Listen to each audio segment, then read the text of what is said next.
Hello, everyone. Welcome to the June edition of the Athens in Motion Commission meeting.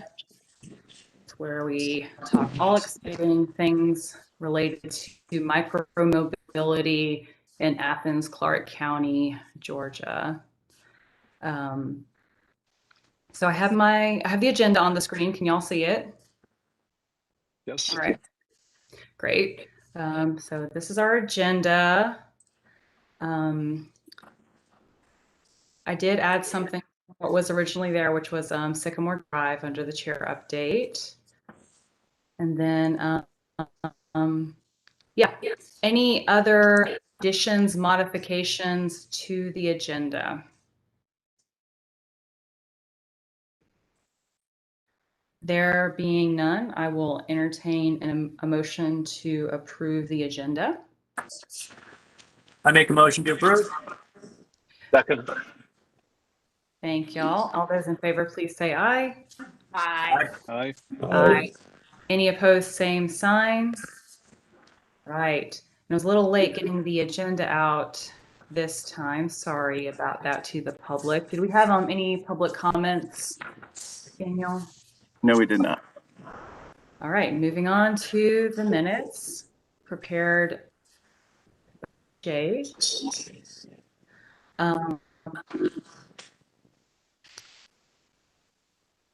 So these are our minutes, and I think you want to make sure that we were paying attention. Comment in here. I would like to point out that Jake thinks I'm rude.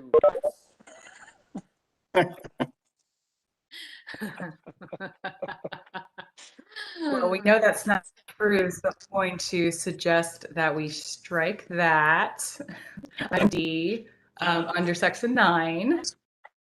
I think he did that to see if I was reading. Yes, I did. Any other additions, modifications to the agenda?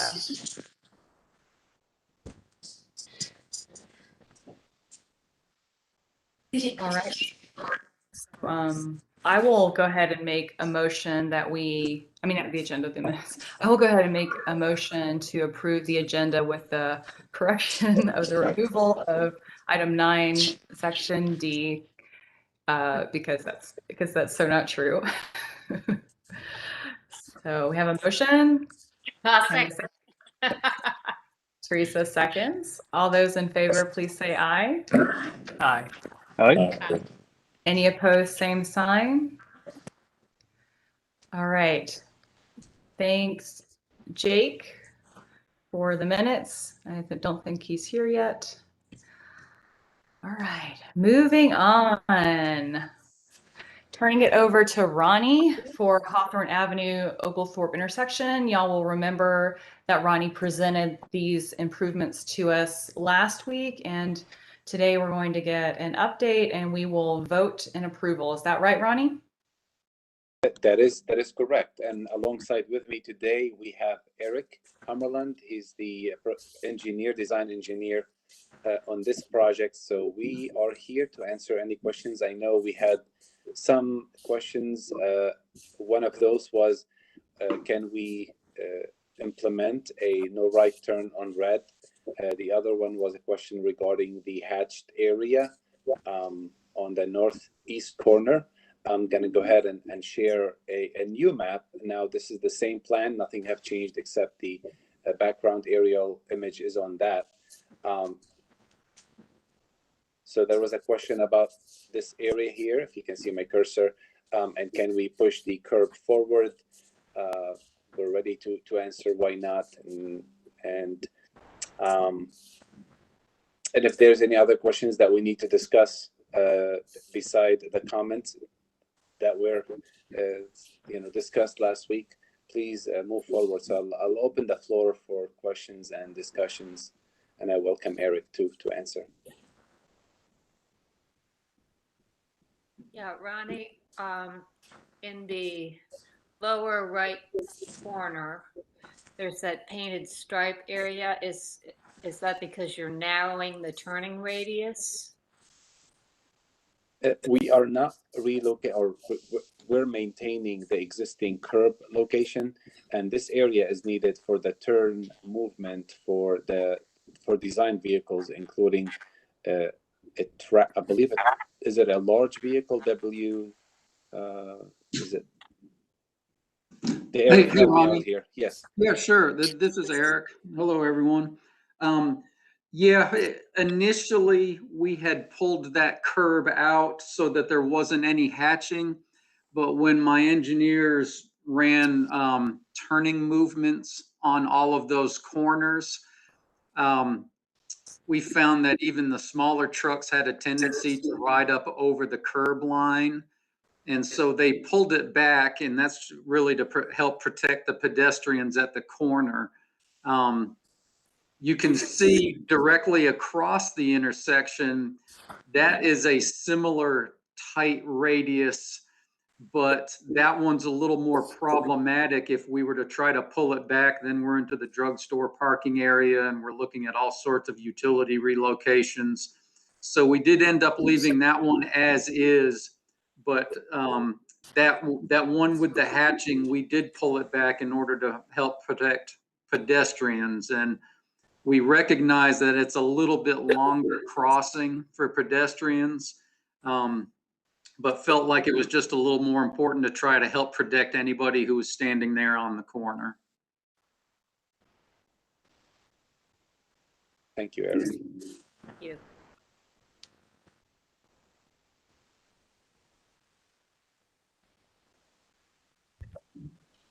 Other questions, comments? Is everyone oriented with what they're looking at, where everything is in this intersection? Okay, Aaron's nodding, so I'm gonna take that as a yes. That's the CVS top left corner, Firehouse 4 top right. That's that clinic. The gas station bottom left.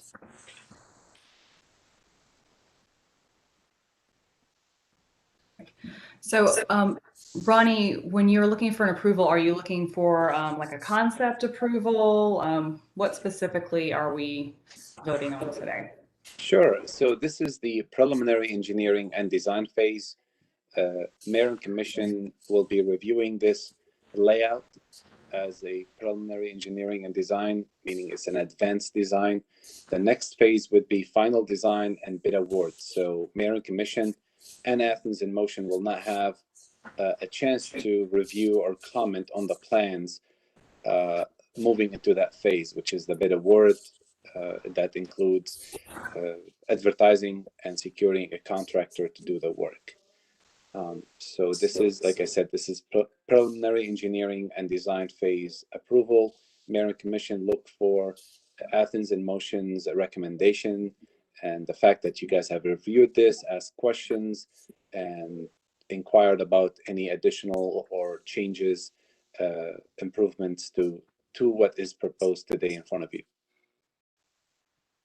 And Ronnie, were there any updates regarding like sidewalks as shown on this plan?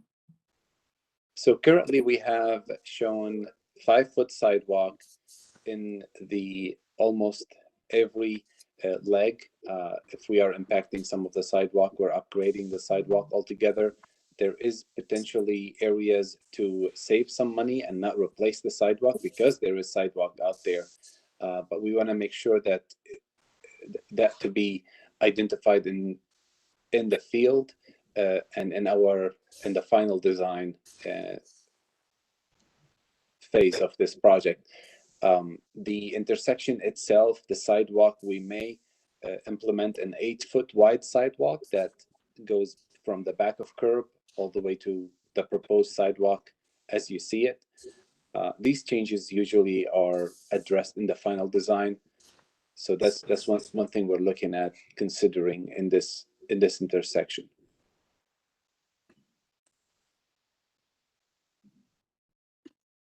The reality is behind it is turning vehicles, sometimes the ones with trailers that are not often found in this intersection, they end up tracking and destroying the strip or beauty strip between the back of curb and the sidewalk.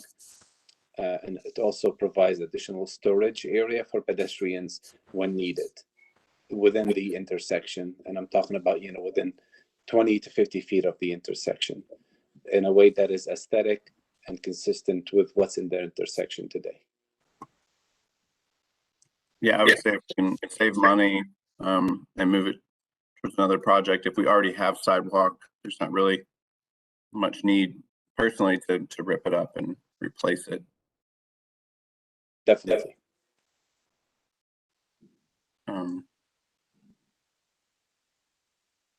Yeah, so you're just looking for, Athens in Motion has seen the plans. They don't have any recommendations.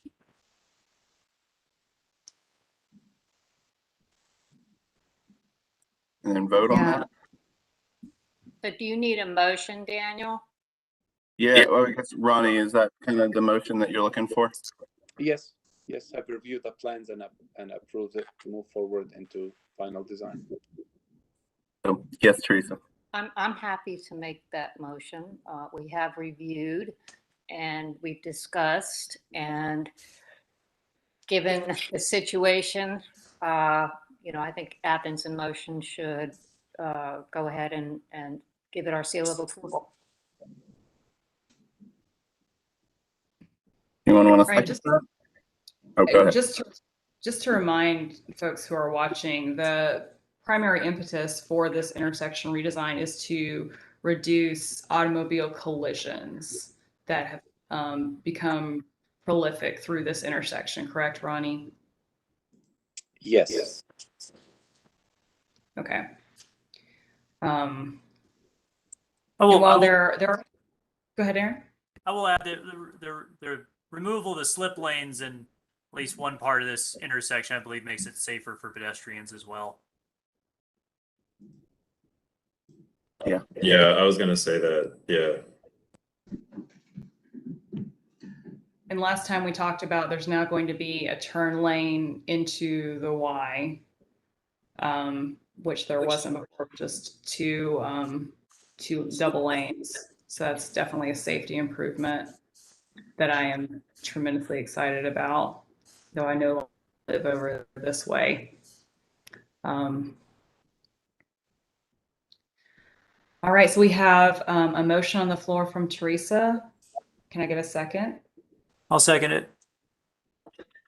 Thank you, Aaron. All those in favor of this preliminary design? Aye. Aye. Aye. Any opposed, same sign? All right, carries. Ronnie, thank you for bringing this to us. Eric, thank you for being here today. Appreciate you joining our meeting. Thanks all. Thank you all.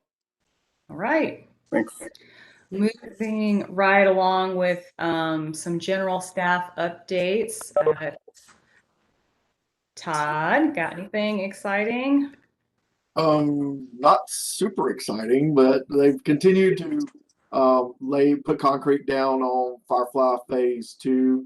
Right now, they're projecting that they will be done with concrete in July, and then they just have to go back and do their signage, their striping, and that kind of stuff. So we're anticipating sometime in August, Firefly Phase 2 would be pretty well complete. We're beginning to plan out our ribbon cutting for that, and that would be probably late August, right around September is what that.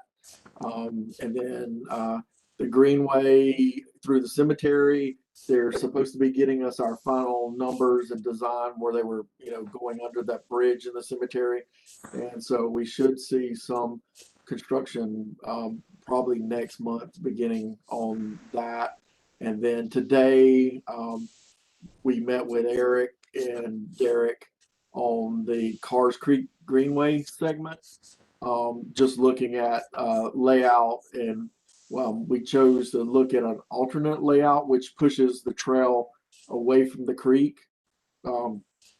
That way we don't have as much disturbance right adjacent to the creek. And if we follow that existing sewer line, it puts us right on the the creek bank. And so we've looked at a route that pushes us up a hill a little bit, but it gets us away from the creek and still reserves the potential to have that as a natural walking surface right there beside the creek. And then we also looked at making sure that the Barnett Shoals bike improvements connect into the greenway, as well as taking that up to the Carriage Court, which should get to those low-income houses right there on Carriage Lane and tie them into the greenway and the Barnett Shoals improvements as well. So that's what we looked at today. They're going to take the concept to the managers, I think, this week, and then they should have conceptual drawings for the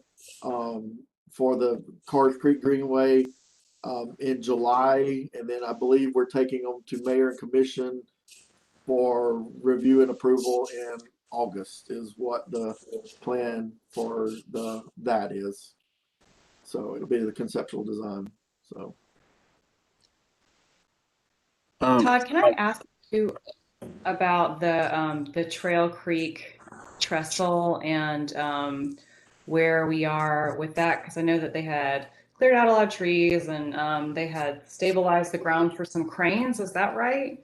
that's correct. And what happened is prices were escalating so high that they couldn't get prices guaranteed for more than just a month out and that kind of stuff. And so our contractor was getting a little skittish and was asking for, could we look at putting a price escalation clause into their contract? And so we had a discussion, and we're not going, I believe, go allow them to have a price escalation clause. And so they're supposed to start demo in July of the trestle. So it just had a little bit of time where they were trying to negotiate with us on what happens is if the prices skyrocket on steel or concrete, because right now the concrete plants aren't guaranteeing concrete prices more than just a couple of weeks out and everything. So they were just getting a little worried. So Before it was lumber, and lumber's been coming down, right? well, the price for the trestle, they actually had to go to the president of the lumber association, the pressure treating association, to lock in the cost for those piles and everything, because nobody else would guarantee them that price. And so they went through the president of the lumber association in order to get those locked in and that kind of stuff. But right now they're telling their subs to buy as much material as they can and put it on the storage yards if possible, for in order to avoid price escalations and that kind of stuff. So anyway, but it should get back on track pretty soon. Wow, yeah, we're having all sorts of materials issues, as Aaron said, wood, and then I know steel has been an issue and concrete now. I mean, it's hard to get these projects up. Like they've been in the works for so long, and now we have the money, and now we can do it, and now the materials are hard to come by. Yeah, most of our concrete, they're whenever they schedule it is at least 2 weeks out before they can even get us the concrete, because we're like the Dudley Park improvements right now. He's having to make sure he's forecasting really well in order to get his concrete just for his plaza and that kind of stuff, because of the demand for the concrete and the prices and the shortages of material. Because what they're having problems is the truck drivers. They don't have enough truck drivers a lot of times just to truck it. And so what's happening is, as some of those for the trestle project, some of those contractors, the trucking contractors, are putting what they're calling gas fuel charges onto the thing, because what they're having to do is pay their drivers a premium in order to retain them, because of the job market the way it is now. And so it's the trucking industry is what's really causing some of the delay in the as these guys move about from trucking to other jobs that they're finding that are higher paying and so forth. So Okay. But we do have plenty of concrete for like the Firefly Trail, and those are different contractors and they have different arrangements. yes, the Firefly Trail's in good shape and everything, and so we're hoping that this little thing this bubble or whatever it will flatten out and we'll go back to normal soon. So. All right. Well, thank you for that insight and that update. I think it's important for folks to know what's going on and understand all these things are connected. But it sounds like we're moving forward ahead on the Firefly Trail, not really that far behind on Murmur Trestle. These things will get done. Yes, Again, they're still on the Greenway. They're still looking for. Let's see. Well, I believe it's next year they would be complete with it. So it would, because they're looking at they're getting all their numbers by the end of June. So it would put it into next year before the Greenway segment is complete. I would assume summer, probably. great. Okay, thanks a lot. There was something else in your update that you mentioned, and I think we talked about briefly last week, but I can't remember exactly what it was. Me and you talked about the carriage, the Cars Creek, and making sure we got that pedestrian link up to the carriage court to plug that housing in. Yeah, I wanted to highlight that, and this hopefully can be something that we cover once we reanalyze the pathways. But Todd wasn't able to get the connection built from like along the entirety of carriage lane. Yeah, because that's so far outside the Greenway project that it doesn't. Derek has a hard time logically, saying it's part of the project if we were to take it all the way up to the fraternity house in the cul-de-sac and tie it into the other segment of the trail is what he felt like. Yeah. So basically it goes a little bit past, instead of just going up Carriage Court, it goes to the Clarke Garden Apartments. But that first entrance, and it looks like maybe not that second entrance. Is that right?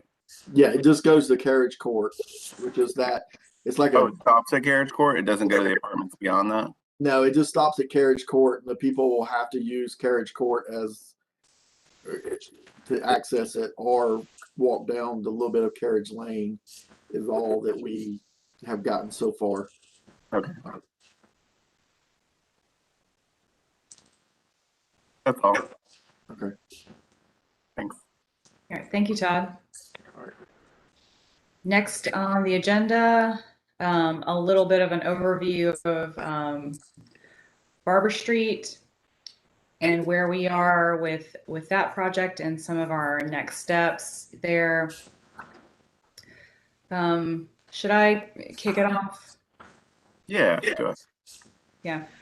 I think y'all know, and some of you were in the policy meeting, or a lot of you were in the policy meeting a few weeks ago, where we kind of gave maybe was that last week? I don't, gosh. Maybe. It was the week before. Okay. So we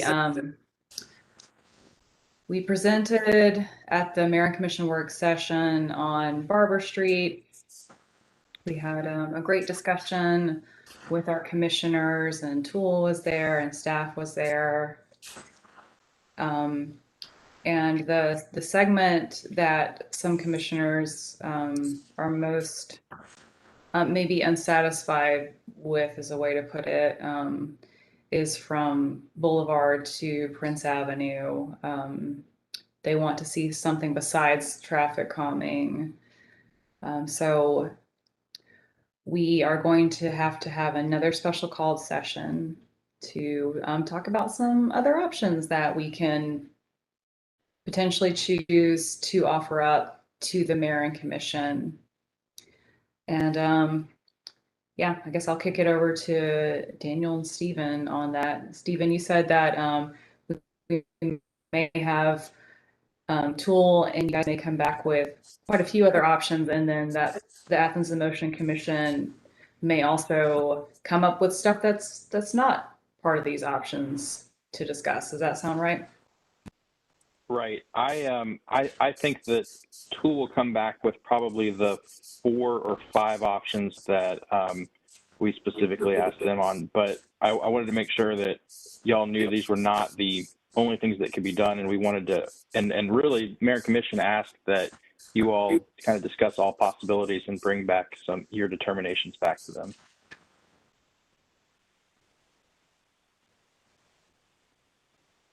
Daniel, do you want to talk through the 4 that they know they'll be seeing, that we know they'll be seeing at whatever our special called meeting is, and then they can kind of mull that over as they think about other alternatives?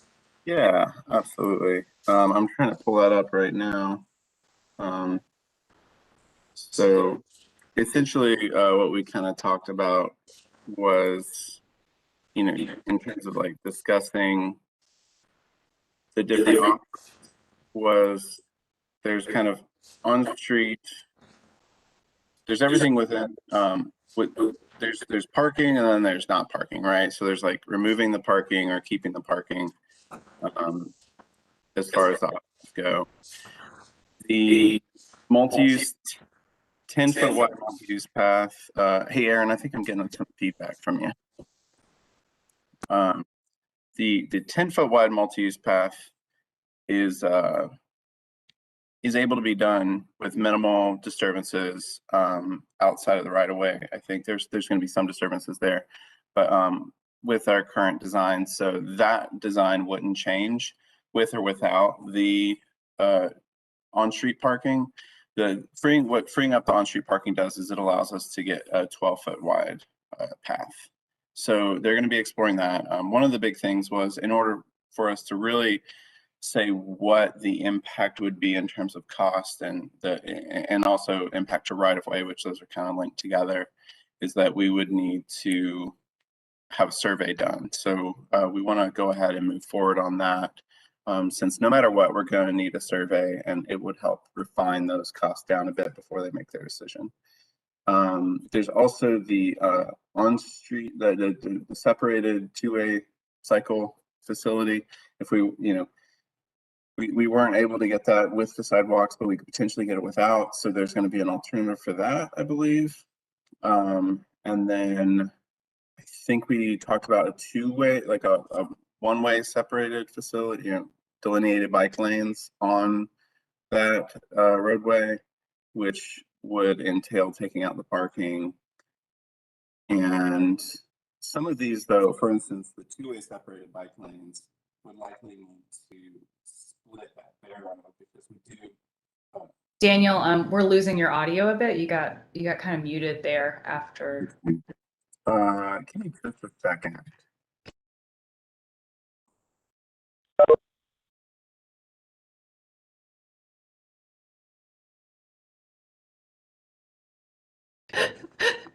Was there a cat in your speakers?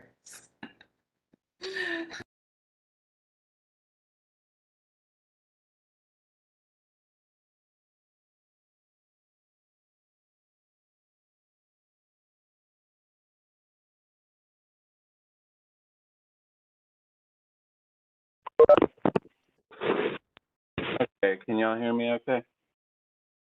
That's better. Excellent. Yeah, I just called in. Also, I have a cat in here with me. I'm out in Seattle right now, so sorry about the internet connection issues.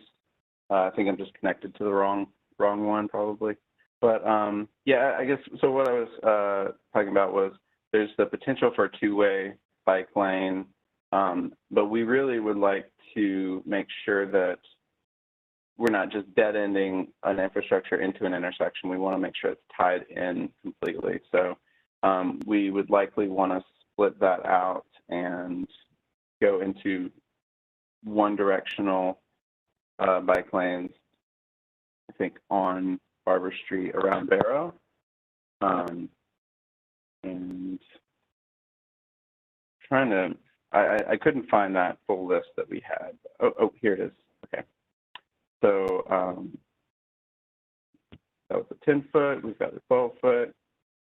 With 12-foot, we might actually also have an on-street parking retaining it option. I'm not really sure. It depends on the survey. And I think those are the main options.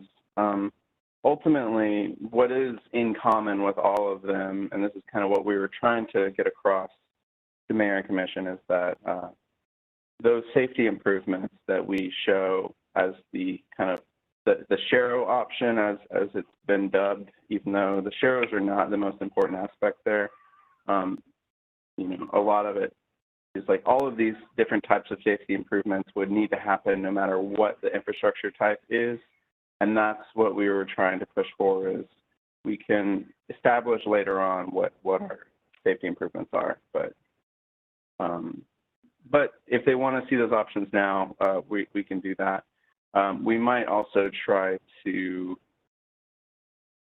get them to go ahead and approve the amounts that we had talked about for segments 1 through 3, and then just go into more detail on segment 4. But that'll really come down to whether or not we're not sure if there's going to be a mayor commission defined option right now.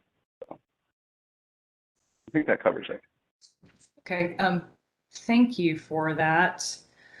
Can I ask, I'd like to ask a question, something that came up in the public comments and that I've heard from a couple of folks around Barrow Street is they've been wondering like, oh, can we have a three-way stop at the intersection of Barrow and Barber Street? And so, and I know that it's possible that we will put in an RRFB, Linky Flashies there, pending a warrant. So can you speak to whether a three-way stop is a possibility, or is it because not a possibility because we've now got the three-way at Boulevard and Barber? Maybe Stephen can speak to that, either of you. I mean, I don't know that we ever discussed it internally, but it's something we could, you know, that would also have to go through a warrant study. So that's something that if we wanted to, if y'all ask us to, we can put it through traffic to see if they could, what they thought about that. What it would do is, first it would, if that was warranted, it would take away the need for a mid-block crosswalk. You would just include the crosswalk as part of that intersection to always stop design. But you wouldn't have the RFBs at that point. You wouldn't need them. So it's certainly something I can ask our studies division to look into. And that's something, as Ronnie puts it, usually that it wouldn't have to be decided, but before preliminary design or before concept or before preliminary design even. It's something that can be added in as far as forward as final design to incorporate it. But yeah, I can certainly ask them about that. You know, I'll add as a frequent user of that intersection that I think if the on-street, it's kind of contingent on what happens to the on-street parking, right? If the on-street parking goes away, that's really what's creating the obstructed view for the motorists on Barrow turning left or right onto Barrow, or from Barrow onto Barber. So in some ways, it depends a little bit on which of these other options gets chosen, the relative importance of it. That's a good point too, and I believe there's a certain distance back from a stop sign that you can have parking, so it might encroach on existing parking if they added a stop sign there. Mm-hmm. Right. Okay. So we need, as a commission, to plan for our special called meeting to discuss this further.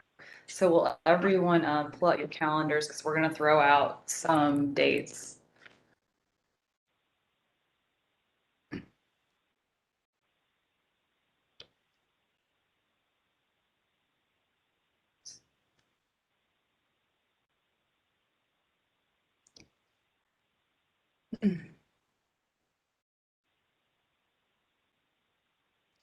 What about the second full week of July? So that would be like 12th, 13th, 14th. So either Tuesday the 13th or Wednesday the 14th. What time were you thinking? I think that we would probably shoot for 5 o'clock. Aaron says good. Mhm. Works for me. That's fine. I'll be out of town.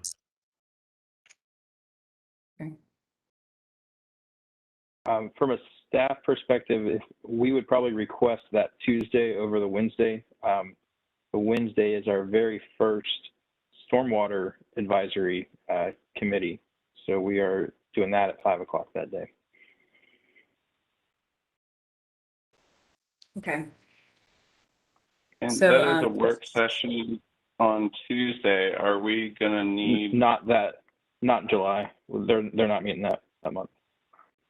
Oh, perfect. Okay. And honestly, Daniel could be there. Not to speak for him, but he doesn't have to be at the stormwater meeting. So but I'd like to be there if possible. If y'all are able to do that Tuesday. Well, and I'll be out of town too, but these meetings are virtual, right? Mark, who was looking at it from Michigan, so I would try to attend no matter the day. okay. So, sorry, there was some noise. So Tuesday the 12th at 5 p.m. WebEx. Tuesday the Barber- 13th. Or 13th, yeah. 13th. The 13th. Thank you. Tuesday the 13th, 5 p.m. WebEx. Barber Street special called meeting number 3, meeting number 5.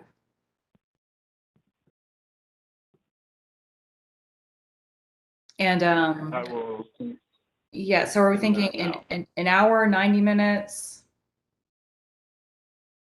I'd allow 90 minutes, and hopefully get done sooner than that. All right, so 5 to 6:30. Yeah.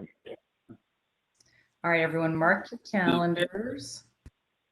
I'm about to send that out to you guys. Stephen, do we want to include Ronnie, Tim Griffith, Jared in that meeting, or do we want to just update them afterwards? I'd like to have them there so that the full discussion can be had, and 'cause I think the vote probably needs to happen that night, and so to have that, I'd like them to be able to get y'all to have as many of your questions answered on the spot as possible. Great. And we're going to do 90 minutes for that. Did I hear that correctly?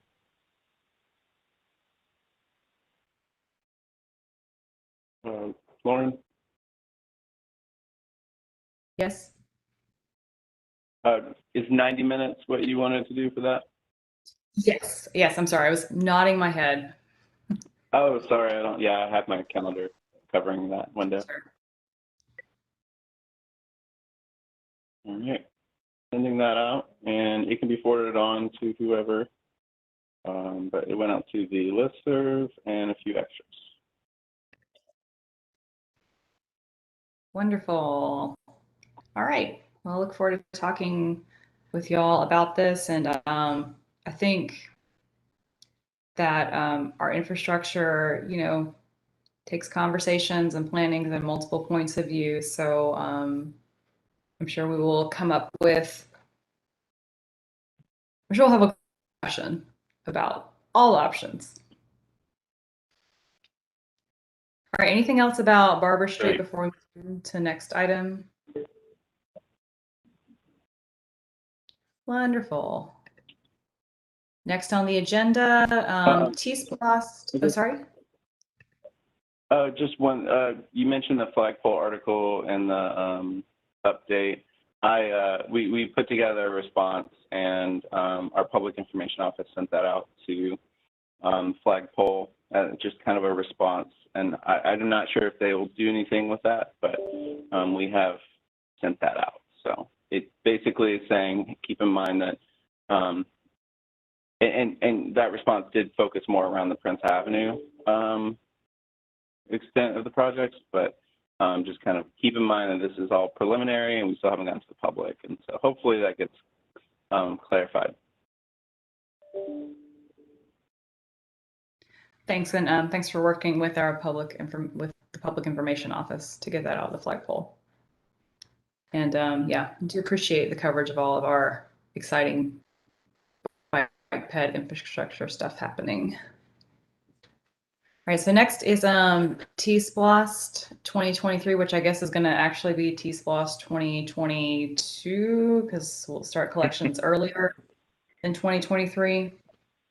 So just wanted to, this is kind of an update from policy and projects just to let y'all as a whole commission know what our strategy is at this point, and because the project deadline submission is looming, and we'll actually present. We'll give you guys something to look at, hopefully before our next meeting, because it will be our last meeting before the deadline, I believe, unless we do another special called meeting. But we're considering submitting 3 projects. One project would be our bucket of funds, similar to what we have now, but where previously TPW requested a separate bike and pedestrian bucket, we're going to request one bucket. And that gives us the most flexibility here, because you see that there's some overlap. Like, what happens when we present a sidewalk to the Mayor Commission and they say, actually, we would like to see a multi-use path? You know, how does that work? And I think that staff has been handling that very well, been very transparent about that, but that gives us more flexibility. And while we're not going to like list out specific projects, even though we are as a commission going to come up with our next round of projects, we're going to state that our priority order is with this bucket to finish out T-Splost 2018 projects. So anything that we started that we haven't finished, that's eligible. And then our focus is going to be on projects that are tier 1, both bike and pedestrian. So we have 60 something tier 1 projects total. And a couple of those roads, those corridors, are tier 1 for both bike facilities and pedestrian facilities. So they're really like tier 1 micro mobility altogether type deal. So some examples of that include Vine Street, Atlanta Highway, Lexington, I believe, is on there. There's quite a few. So that will be our first focus after finishing out projects we've already started, followed by that, and then other tier 1 projects as there is funding available. So that's going to be one bucket of funds that we ask for. Then we're going to ask for a smaller amount for ADA, to move some sidewalks into ADA compliance. So that may be $1 million, $2 million. And finally, we'll ask for another smaller bucket for a neighborhood sidewalks program. So these are projects that are not part of the overall plan to create connectivity, you know, to get the most bang for our buck, to get from here to there. It's just a smaller selection of funds for folks in neighborhoods to have access to. Daniel, did I summarize that pretty well? Teresa? I think so. Does that sound right? So that's our strategy. And I don't think, have they released the official form yet? Or are we still going off of the last form? They did release the official form this yesterday, and Daniel, I copied you. It's probably buried in your email right now, but I can send. Let's see, Lauren, I can send you a copy, and then Teresa, since you've already got in touch with me about one of the projects, I'll be sending out anyone who's specifically reached out to TPW about these. I'll send them a copy of the form, but I will say that it is very similar to what the other SPLOST forms, the SPLOST 2020 form and T-SPLOST 2018 forms look like. And then they've got their prioritization criteria, which I'll send as well with that. Wonderful. Yeah, and I'm going to use, I think I still have the original project submission from the bike ped projects in hard copy that I'm gonna look at and use as a starting place. But any for folks who haven't been part of that discussion in the policy committee, do y'all have any questions or concerns about that before we move forward? We will present to you. You will get to see what we are submitting. I just wanted to float that idea by the rest of the group.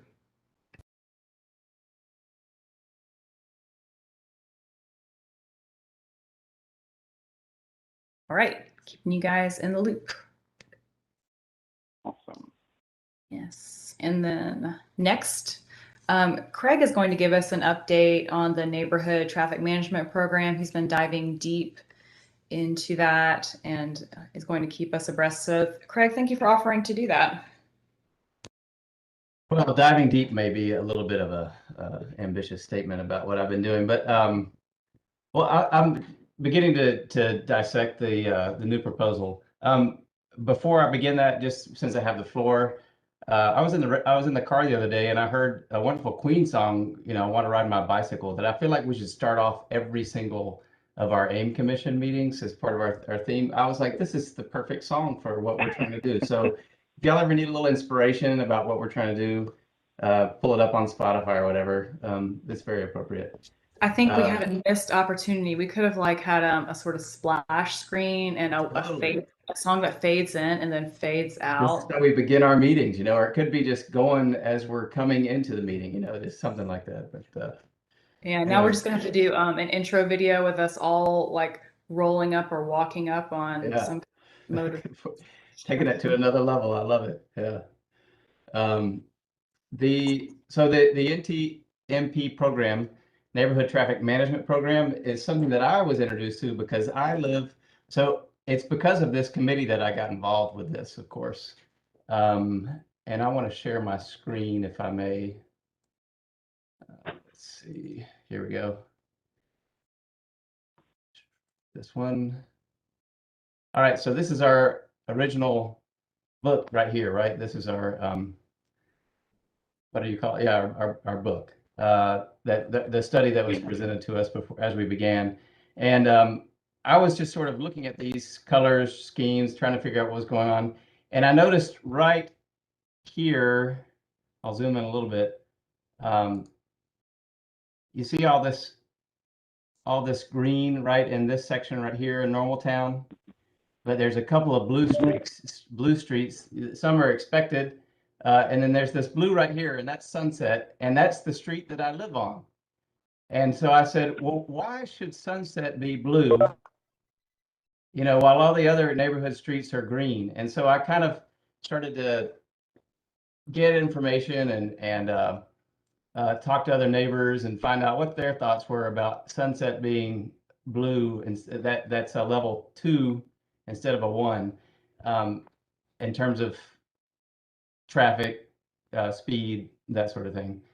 And so I spoke with the engineering department, Engineer Griffith and others. I spoke with commissioners just to kind of get a sense of, is there a possibility of at least how do we reduce or slow traffic on this street? And it got into conversation with other neighbors who said, yeah, we get a lot of, I mean, one of the joys of living in town is you're in town. One of the potential detractions, depending on your disposition, is you can get more traffic volume in those segments. And so, in speaking with particularly with Commissioner Denson on this, I was able to review some of the old policy, and in the old policy, the neighborhood had to do it all. The neighborhood had to get a certain percentage of signatures from neighbors, occupants that said they wanted a study done. They had to do other things to try to instigate something being done on their street. And then, but Commissioner Denson said, hold on, we're working on a new policy. And then I looked at other policies. Like I grew up in Decatur, and I wanted to see what Decatur was doing, and I thought it was interesting how they've addressed neighborhood traffic management programs. So these are programs that are fairly common in a variety of municipalities. But anyways, Commissioner Denson Let me share this other screen here. What do y'all see right now? Do y'all still see the map? We see the policy. You do see the policy. Okay, great. All right, so Commissioner Jensen sent me this policy. He was, well, a little bit further back. Neighbors were interested in doing something. We met on a cold, I think it was a December or January morning and our afternoon. Engineer Griffith was there. Another person from his department was there, and then several neighborhood residents were there. And we said, yeah, we'd like to have something done. But they said, hold on, wait till we get the new policy in place. And so this is the new policy. Mark, I appreciate your feedback on this. I'm really amazed at how you're able to process information and give feedback on it. Unfortunately for this document, I think from what I gather is that it's a working document, but I don't know that we are tasked with really making any amendments, but we certainly can suggest amendments as individuals. I don't know that it fits within the scope of our AIM committee, but it could. I think it wouldn't be hard to argue that it certainly could fit within what we're trying to accomplish as part of our group. And so the gist of what I got out of this, I would encourage you all to read it, but the gist of what I got out of this is that instead of the citizens being the instigators of the bulk of the work that needs to be done, the majority of the work is to be done by the engineer and the engineer's department. So that is basically, let's see, where is it? Program procedures, program initiation, right here.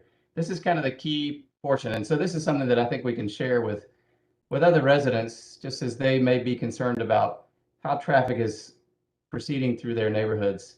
Can their children play in their front yard? Should that be something that they should be able to do in their front yard, depending on the type of road where they are? Do they feel comfortable sending their kids on their bicycles to a nearby park? How are they walking with their dogs, or as they go along their street? Are they worried about their cats being hit by cars? These are the kind of things that neighbors might be concerned about. And so how do you initiate it? You call, and then the engineer, from my take, kind of begins to organize and help to define what the project may look like, calling meetings. And they've also lowered, this is different than what it was before, they've lowered this minimum requirements. They've lowered the number of vehicles per day. It used to be, I think, 750. And then I think this is the same, the 85th percentile speed of 30 miles per hour. But that's basically the gist of what I wanted to share. I wanted to just call your attention to this tool, this resource that is newly minted from our mayor and commission, and have it available to us all as we advocate for safe biking and walking, etc. So Craig, the idea is like, I live in Athens. I'm concerned about people flying down my street. I'm going to get some neighbors together. We're going to say like, hey, we're interested. We're interested in some data being collected, and if we can have some traffic calming measures, like a study done, would that amount to those kinds of improvements, or is that something later? Like what? That's what they would. My understanding is that that's what the engineering department would determine. It does take some consensus building and some organizing in those neighborhoods, but that the engineering department has the bulk of trying to organize that and then determine if it's worth a study. So like what I'm thinking about for our neighborhood based on this new document is contacting the engineering department. The studies are conducted between August and April. They want to try to get it during times where there's more traffic in our city. But I want to contact them so it's on their radar so that they can begin whatever study they need to do on our street, and then take that information that they collect, determine that yes, this street does qualify for some sort of speed reduction measures or other measures. I mean, I would love for them to,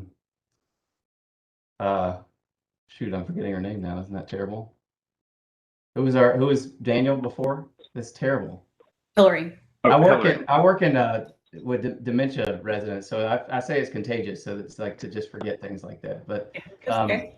the Hillary said, mentioned pop-up projects, and I love the idea of pop-up projects for something like this. I would love to just put like a temporary barrier at Sunset and Oglethorpe, just to sort of see what happens.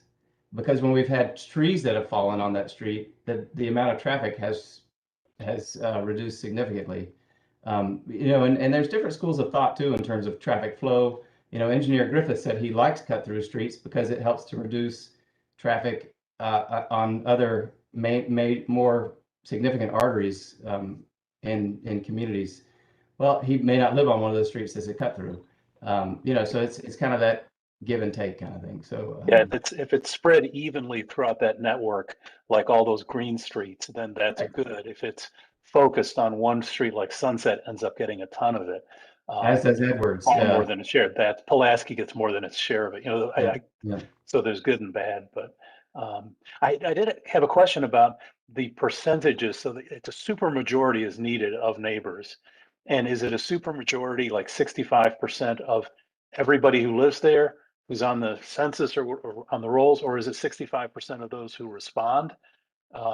It really wasn't clear to me from the document. And if it's 65% of everyone who lives there, I mean, that's hard to get people to respond, Yeah. especially nowadays. People are just not interested in responding to pollsters, to answering the door or anything. That seems like a real barrier, unnecessarily high barrier potentially. I wonder if this is strategy. I'm going to write down the feedback so that I can send this to Tim. Or actually, I guess Jake's who's taking minutes? Do I need to write that down? Because that's a great comment. Sorry, Lauren. Oh, That no, was that's in my fine. comments that I sent It's you in the earlier. comments. Okay, so we have that document that we can use. Okay, Yeah. sorry, Lauren. Yeah. So Yeah, I guess I want to get imagine that confirmed by. Sure. Go ahead. Sorry, Lauren.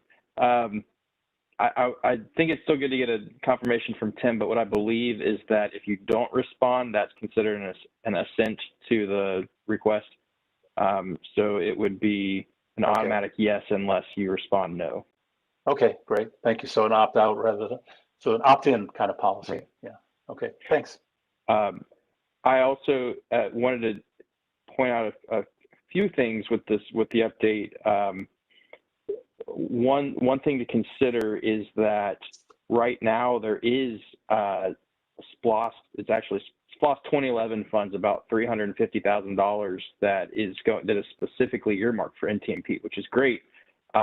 One of the reasons that we had requested and we'd been looking at opening the flexibility of these of the NTMP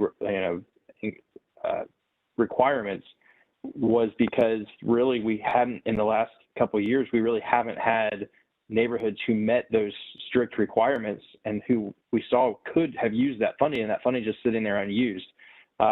So what that does mean is now kind of opening the floodgates to requests. I would urge y'all, if you are looking at specific neighborhoods to become part of the program, to go ahead and get those requests in sooner than later. What the timeline that it looks like, as Craig pointed out, they won't start doing the studies until about August when school's in session, but they will be collecting the requests for the NTMP program up until the end of July to be eligible for this year's round of funding. So I would say if you're able to get in those initial requests into Tim Griffith before July 31st, or anyone who you talk to is thinking about this, to tell them that kind of as a deadline, that lets us know how many neighborhoods are really asking for funding this year. Right now, I think with the level of funding, we could at least do a dozen neighborhoods, but it might not be much more than that. Though I will say the Mayor and Commission have been very excited about adding additional funding to this, and I would say they'd be even more so if we can see that we're able to quickly spend out what we've got. Yeah, so that in and of itself is great data. So even if a whole bunch of people, a whole bunch of neighborhoods and streets put in and say, hey, we're concerned about this, that's powerful. That can create more funding. I mean, even I was looking at some of the exceptions where it said, very quickly, it said that even if you have less than 300 cars per day, that there might still be a case. The thing about my street is it's a dead end street, but it starts off on a hill and people want to fly down. We have no room for sidewalks, and there's these little girls and cats and dogs that want to play in the street. And I'm scared for them. I've been thinking about putting a little cardboard Bigfoot in front of my house, so when they go over the hill, maybe they will slow down. But we don't have to resort to such creative measures. Maybe there's some actual steps that could be taken to help with this. Yeah. Any questions or comments for Craig or Stephen? I'll just say, from my perspective, my neighbors and I have thought about submitting a request for a couple of years now. We live on the Cherokee, Stanton, Oakland cut through 5 Points, which is a very popular cut through, and there's no sidewalks, there's no bike lanes, there's not even any road markings on the roads. But some of the language of that policy, that old policy, has been a barrier to us for actually getting, even like attempting to submit a request. So to have a little bit of those barriers taken away will definitely help us in our quest to try to keep our kids safe and, help them maybe get some facilities over here in 5 Points, which there are very few and far between. You think of 5 Points as a very well-resourced neighborhood, but actually for pedestrians and bikes, it's a pretty dangerous place. Yeah, I know a lot of those neighborhood streets were designed to discourage people walking through and walking by. Yeah. All right. Great. I Well, really thanks for- appreciate this, Craig, because I was the queen of traffic calming in Arlington, Virginia, long ago and far away. So thank you for working on that. Yeah, thank you. Yeah, thanks our mayor and commission for taking up the banner of this too. That's great. Yeah. All right. Next item on the agenda, we are now into our regular updates. So I'll kick it over to Daniel.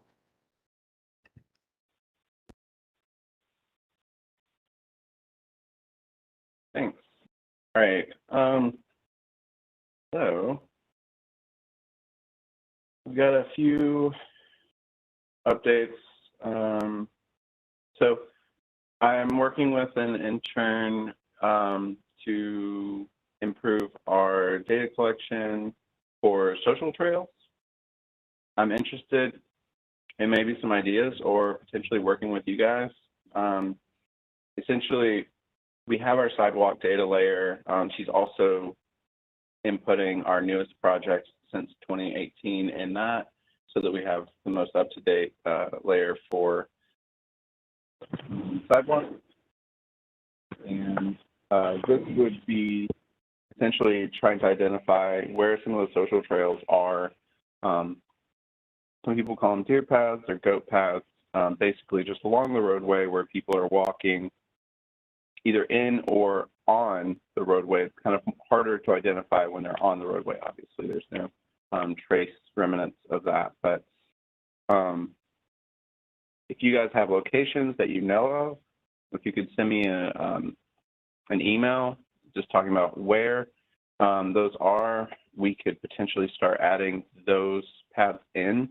We're kind of moving towards a bigger idea of improving, kind of working with our landscape department to improve level of service in the areas where people are walking in the grass, so that we could have more frequent mowing in those areas. They are very short-staffed, especially along the right-of-ways, and so that's not really something that they can do right now with their current funding. So we're going to be exploring some of those options, and if you know of any, or if you would like to come up with some way to really work as a group, I can do that. There Daniel. is, Oh. Yes. I wanted to say, and Mel Cochran had me work on this years ago. It's like now 10 years ago, or maybe 9. about inventorying some of those all over town when I worked for leisure services too. I know it's probably a lot of it's outdated by now, but it's perhaps a good starting point if she still has that information too, on these desire paths all over, goat paths and stuff. I'll reach out to her. I was the data person for the last 5 years, and I've never come across that, but it may be something that maybe it'll like reignite our memory where she knows where it might be. So it's been a while, I'm sure. Yeah. Daniel, some of these social paths are along corridors where they're already tiered in the Athens in Motion plan. Do you still want to know about them, or is it like, yes, we know that Okokonee Street has a goat path and that it needs, or like Lexington has a goat path, we know that it needs facilities? Do those still? Yeah, I think any opportunity to show like a full kind of inventory of it would be ideal, just because even with that, funding can be so far out. I mean, if we can make justification for them getting the equipment they need this fall, and they can immediately, like next year, start improving level of service, then that's a good just stopgap measure of like from now until we can bridge forward and have those sidewalk connections. It would be better to have that. Daniel, Okay. Daniel, are you talking about? Are y'all want to inventory like the DL10 trails and stuff like that too? Not necessarily. I'm thinking more along the roadways. Okay. I do have kind of a rough idea of where that's located. I've got some trail center lines on that already, and so this would. And while we could utilize that for some of our areas, because I'm sure they're riding kind of in that same spot where people are walking. That's a really good point, and we could potentially use that as a starting place as well to identify which sections are on roadways and that kind of thing. This Strava heat maps is a really good place to look for that stuff. Yeah, and we have a Strava Metro partnership, so I can actually get that heat map. So I'll add that to the list.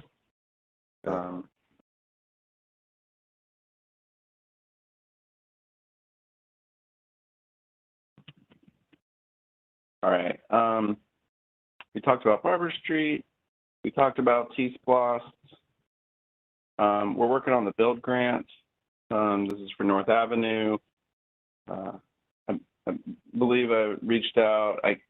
Where did we leave off on that, Lauren? We're going to have a work session. Yes, yeah, the ball's in my court, and I'm sorry I didn't get back to you last week. I've had some stuff come up, but yeah. So this week, okay? Sometime. Yeah, absolutely. And if anybody wants to join in on that, I have kind of a sample letter of support that I've written and sent out to various organizations. But if anyone's interested in helping Lauren out with that, I'm going to be coming back from Seattle on Friday night. So I'll be back in town on Monday, and we could set something up for the early part of the week maybe to get that together. But yeah, anyone in particular off the top of your head interested in joining in on that?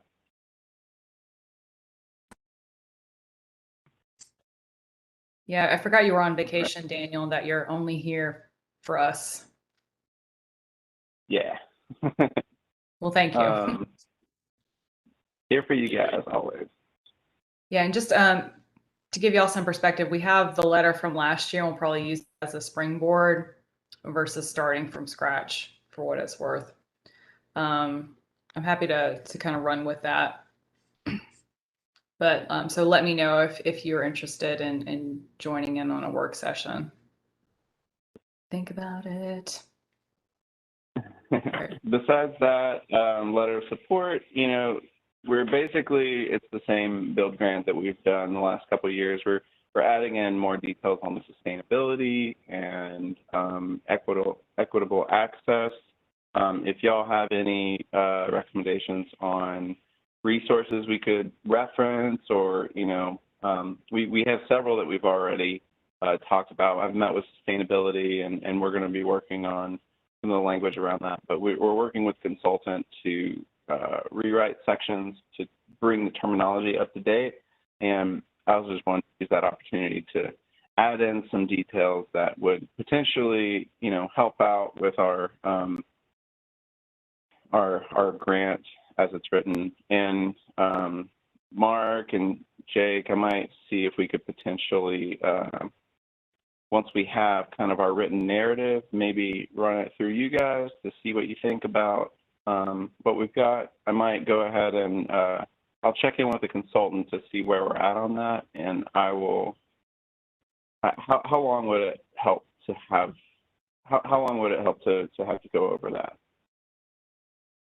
Like a week or two, or? For me, it's more if I know that when it's coming. I don't need that much time. I just need to know when it is so I can block out time for it. Yeah, same here. Okay. So Also, I wasn't really paying if you attention, so I guys- don't know what you're talking about. But I'm What's happy to that? look. I missed what it is that you want to send on for feedback / edit. Yeah, so the RAISE grant, which is U.S. No, Department of Transportation. Yeah. I would love to get my hands.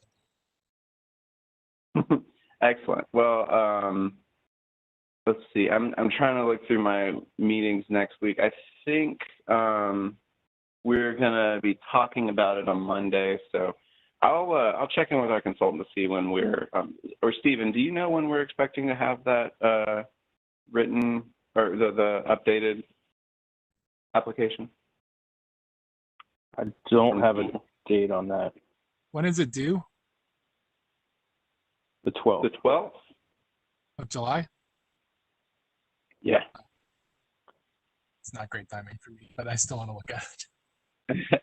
Well, if it helps, we were aiming to have everything done by the end of June to give us a couple weeks of packaging. So, and we're also going to have Mike offered if his schedule allows, he said he could help take a look at it as well. So I think next week I'm going to be trying to line all that up, and I'll be sending that out. So just expect an email from me next week with our kind of current application as it stands.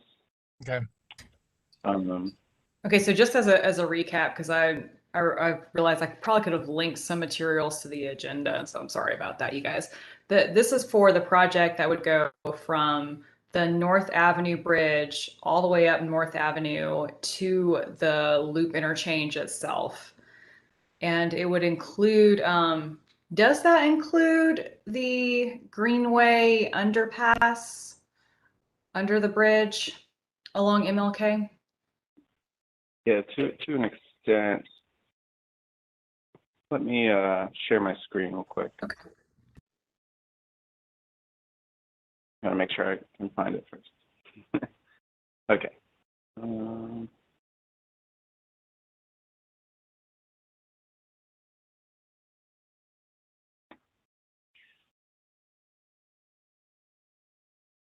All right, so I'm not sure.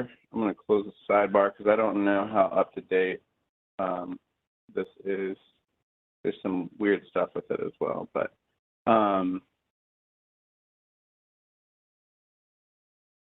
we kind of talk about a lot of the crashes, and we have a crash map that's shown on this corridor. Showing the frequency of crashes up here near the Loop interchange. And then we kind of talk about our proposed project. We outlined this bulleted list at the last work session. Maybe it was the one before that. I can't remember now. And this is basically kind of what that entails. Each of these circles are intersection improvements. So we've got 1, 2, 3, 4, 5 intersection improvements, and this goes from Willow Street, and it connects a little bit further beyond Willow Street just to make sure that we're tying up into this housing right here. But from Willow Street all the way up to Collins Industrial Boulevard, Freeman Drive, we're not sure. It's a $25 million grant, so it would be amazing if we could get all 25 million. But we don't even know if 25 would cover what all we want to do here with increased costs going on. So the green line is the multi-use path that we're proposing to go down North Avenue. And you can see it ties in here. It includes a bridge replacement over the river, which doing that would allow us to get underneath the bridge with the current kind of section of what we call the MLK Greenway spur. That kind of ties up right now, right where that gas station is, but we could basically continue under and into this park. This scope would only kind of improve allowing access for that greenway to go underneath. It wouldn't necessarily build the greenway. So if the greenway down into North Oconee River Park was already built at this time, then we would connect to it. If it was not, we would make sure that there's room for it to be built once Leisure Services gets funding. So that's just kind of a note to mention. There's also some just general, there's an intersection realignment and some improvements, raised crossings on side streets, that type of information. So, and then a pedestrian bridge also, which would cross over the loop, which I don't know, how. I mean, we haven't.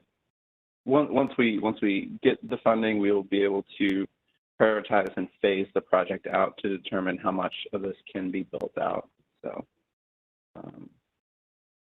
yeah, but we actually have some little plan views down here showing a proposed kind of connectivity, and this is that spot you're talking about where there could be access under the bridge for the trail to come through. So if that covers your question. Yes, thank you. Thank you very much. All right. So beyond build, so that's kind of my top priority at the moment, just because coming up on that deadline. We do have Miles, the intern, working on the crash map. Unfortunately, he had done a ton of work on this, and our server wipe kind of ruined a lot of that. So he's redoing as much of that as he can. So that'll be an interactive crash map, though. I'm using historical data where you could kind of filter in the county to see where those crashes are. And that's going to be huge to kind of working with the group to determine where some of those more unsafe intersections are. I am going to be updating with him next week to kind of get a good picture of where we're at and get feedback on that. And then working on the bike data set, I built the base data set. We kind of started from scratch. So hopefully as we start filling out some of that data, I'm working with with Emily, our other GIS intern, to kind of work on getting that data in there. And hopefully we'll have some good stuff, a good base data set build, which will start to inform other projects. We also, I wanted to mention this, the bike-friendly community certification. At this point, our certification is expired and we need to be recertified, but I believe Stephen mentioned that we were bronze last year and we could potentially maybe get silver. So, Stephen, if you want to kind of take it over, I'm curious to see if y'all would be interested in taking the lead on that. So the bike-friendly community application, actually the last time we applied was in 2016, and that's when we got bronze. And then our certification ran until November of 2020, and then just during all the craziness of COVID and everything else, it just sort of fell by the wayside. So we would look to reapply either later this year or early next year, depending on the cycle that they have. in 2016, we were in a much different position than we are now. I mean, with the creation of Athens in Motion, the creation of the bike ped coordinator position, with you all and with TSPLOS funding, I think we are in a position where we can really show improvement from this past application, and perhaps get a higher level of certification. And so it was not necessarily something that was an overwhelming amount of work, but at the time I got a lot of help from Elliot and Tyler Dewey on their. So one of the things that they asked for is, on top of all the stuff that's in the public right of way, what kind of bicycle inventory is there for bike racks and bike lockers and things like that, and repair stations and things. So they actually, the Bike Athens volunteers went out and inventoried a lot of things. I'd probably be looking to get their help again on something like that. And this time, and that was also before we really had a robust GIS. So this time around, if they inventoried that, we can add it to the county's GIS inventory map as well. So there's a lot of opportunity there. And then some of it's really just a narrative piece on what we do as far as bike, infrastructure and policy in Athens. And so if y'all are interested at all, either as a subcommittee or as a full group, to maybe help with the submittal process, I can work with Daniel and get all the the previous submittal that we sent in and the kind of the documentation behind it would probably be a good starting point. Yes, that sounds great. So what happens if we shoot for the moon, like we aim for silver, and they're like, you're not quite there? Does that mean we automatically could get bronze again, or do we have to then apply for bronze at that point? Oh no, we just send in a single application and they determine your level based on some criteria that they've got. Okay, that's great. Yeah, I think now is a great time. Yeah, we've got all those. You mentioned the bike repair stations. There's a lot more of those now, and I think that we're our state's only permanent bike and pedestrian commission. It's kind of a big deal. We'll have been working on our new complete streets policy. I think both, in addition to Athens Transit, has long had the bike racks on their buses, and now I don't know if that counts. Now UGA, I think, has some bike racks on buses. Yeah, there's some great striping on the road. We should do this. It looks like everybody gets a bronze. It's like a participation medal. There are 19 communities or 12 communities or something like that in Georgia. It looks like more like 15, and they're all bronze, unfortunately. Universities too, and UGA's bronze, and Georgia Tech's gold. Oh, wait, okay, so is Tech the only gold one? Among universities in Georgia. Okay. University is a separate designation. Are you sure that's not a confusion with their colors being white and gold? I mean, that's only appropriate. Tech would be gold. Well, if you want to make the upper administration mad at the university, just tell them that Tech is gold and they're bronze. So are there no other communities in Georgia that are silver or gold? Correct. There are no silver or gold. Everybody's and even like Atlanta and Peachtree City are bronze. And I mean, which suggests that maybe it's just like a participation medal. I hate to say that, but I'm curious. You care enough to submit. Yeah.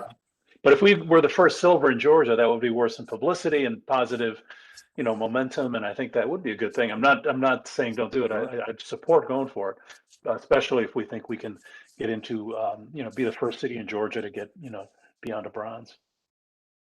Yeah, Georgia's only silver city for bike ped infrastructure. That would be awesome. I remember this, Craig, again, sorry. In my interview for this commission, that was what was talked about, was that the commission, the mayor and commission's objective for us to get to blue even, so, or gold, I guess, so. Yeah. In this case, yeah. And when we're on the podium, we can do the bike power sign like that or something like that. Two wheels spinning. Is there a time frame for the submission, or is it just open-ended? So I haven't looked at it in a while. I know that I think there's an annual cycle that they follow. Okay. So I'll have to glance back through the site. I mean, regarding this, do y'all have, would you like to make a new subcommittee that focuses on this specifically?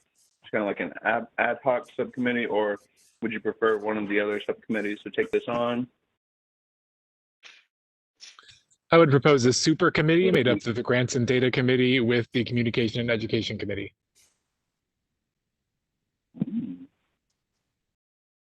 Awesome. That sounds great. Yeah, thanks for that suggestion, Jake. Does that sound good with everyone? I saw Mark giving thumbs up, I think. Interesting. Great. So Super. grants and data, and what was the other one? Education outreach? Education communications. Communication.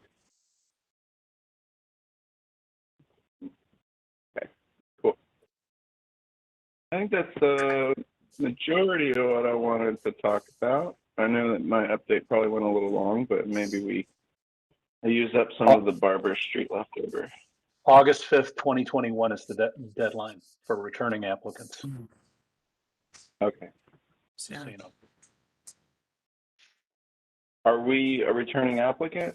If you I last guess it applied in expires. fall 2016 or later, then you're a returning applicant. So Okay, if great. you last applied to fall 2016, then we would qualify. Okay, so that would be us. I'll put the link in the chat. Cool, thanks. All right, so now it's time for my update. I've covered pretty much everything talking about T-SPLOS, but something I've been meaning to put on the agenda for a while is Sycamore Drive. We talked about this, I think, a year ago. Carol mentioned there are some streets that were left off of the plan for whatever reason. And she mentioned Sycamore Drive in particular, which does receive a lot of pedestrian traffic, and there are no bike ped facilities. It is a road that's off of Atlanta Highway. It was originally part of Epps Bridge Road and was the original route. In fact, at the end of the street is Epps Bridge, the old Epps Bridge. And so I want to have this project be our first project to go through reprioritization. I'm going to formally suggest that. And we have a workflow chart. I'll just bring that up because it was a beautiful thing that we spent a lot of time on. Teresa in particular spent a lot of time on the workflow, just so, because this is before Daniel's time. And I feel a little bad because this is putting a lot of more work on Daniel.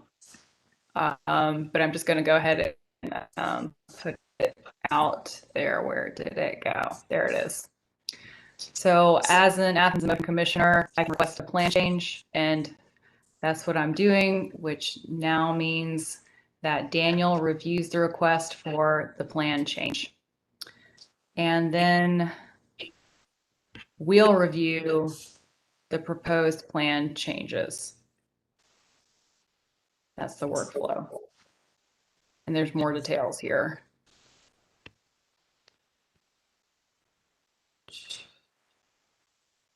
This is the same one. Okay, I think there was a slight revision. Would you be able to email that workflow out? Yes, I will. And I don't know. I think maybe I should have looked at this a little bit more because I don't know if it means like I as a commissioner can suggest this, or I have to put it forth to the rest of you guys and you are okay with Daniel looking at this, or Daniel comes back and presents something and then we accept it or reject it, or I think it was an entity suggests it and then Daniel looks at it and comes back and presents to us. Does that sound right? Teresa, you're kind of nodding. Yeah, she spent a lot of time with us. Yeah, okay. So I'm putting it out there. That's what I got. So we actually just did our first test on the reprioritization tool last week, and I've sent some feedback to the the designer of that tool. So once we get it working and we have our data set built, I could start reprioritizing some of these sections. So with the current workload, I'm gonna just throw out a random guess of like, give me like 3 to 6 months maybe. Sure. Yeah. Yeah. So, I don't think this was something we were imagining would happen overnight. Yeah, that sounds good. yeah, and what I'm kind of wanting to do, because, well, I mean, it takes time. Every road that you add into the tool, like if you just do one road segment. So, for instance, the test road I did was Prince Avenue, and it took about 5 to 10 minutes for it to run through all of its tools. So, with that being said, if I did the entire county all at once, it would take a very long time, maybe like a week or so of running nonstop. So kind of prioritizing which roads we want to put in there. You know, we could do, that's just a random guess. I might be able to do it all within like over a weekend maybe, if I just like start the tool and see what happens. But yeah, definitely I could use that as like one of the test examples too. And once we have that, I'm wanting to run the whole network and include not only, you know, our current network, but kind of roadways that could potentially be added.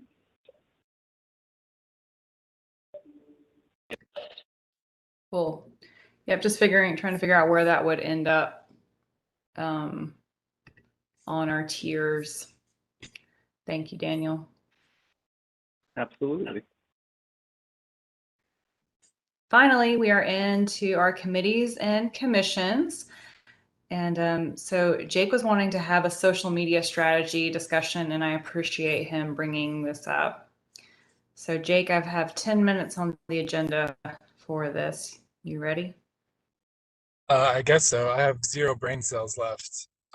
Yeah, sure. Okay. Forget So it.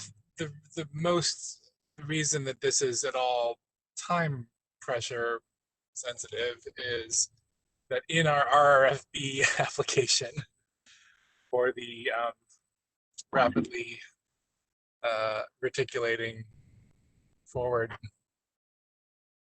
ballot, I don't know. Like I said, no brain cells. We part of the thing is you have to give all your social media handles. So presumably at some point during the grant process, they actually go to your social media and see if you post regularly and what you post about and how many followers you have. So, you know, if we need some impetus towards, you know, getting more social media output, then this is a good opportunity. So, you know, I think that people post on Facebook. It looks like our Facebook is not bad. We post a few times a month at least. And Yeah, Teresa is very Instagram, active on that. updated in forever. And Instagram is actually probably a better medium in terms of who is on it and what they're looking for and the types of media that are appropriate for the information that we have to convey. So I don't know who has the Instagram password or who updates it, but it looks like it hasn't been updated for quite a while, at least last time I looked. And I suspect it was Carol who made it. So that's something to do. And then, you know, the other part of it is just to think about what I'm trying to do with the Friends of the Greenway and failing constantly to do is to, you know, have a strategy where here are all the sort of things we can post about. Here are some generic types of posts that we can post anytime to fill in gaps between. I mean, there's so much content that we could provide just based on how much stuff that we do that probably this isn't a problem for us. But, you know, it's good to sort of be able to schedule out posts so that you're hitting people's feeds every couple days. And people specifically asked me, I went ahead and mass invited a bunch of people, and a bunch of them asked me, when are you going to post new content? So you can take that as eagerness for new content anyway. So that's about it.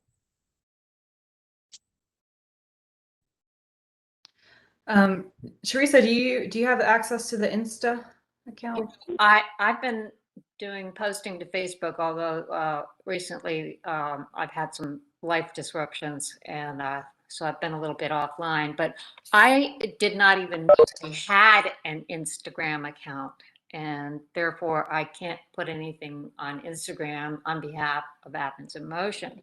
So if somebody can clue me in, I'll be delighted to go ahead and start working on that too. And then anything like, I don't know who has permission to post on Facebook. I know that I do. Carol did. I don't know if she still does. But Yeah, I do too. yeah. Okay. So, I mean, I think that if we have stuff we want to put out there and you can't do it, you just send it to Lauren or me and we'll put it out there. And, same with Instagram if we get that solved. Yeah, I will reach out to Carol and get the credentials for our Instagram account, or maybe I am in there. I just deleted some stuff off my phone, so now I've been able to install Instagram again.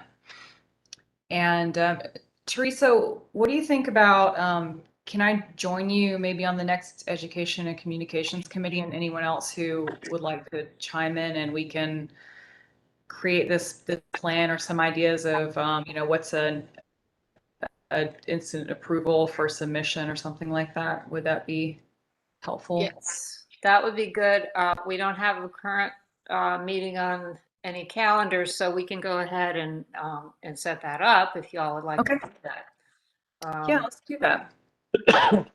And yeah, I'm pretty flexible. I'll be in town all of July. We'll be on the road for a few weeks in August, but we've got the internet, we've got cell phones, so you can pretty much do a meeting anywhere.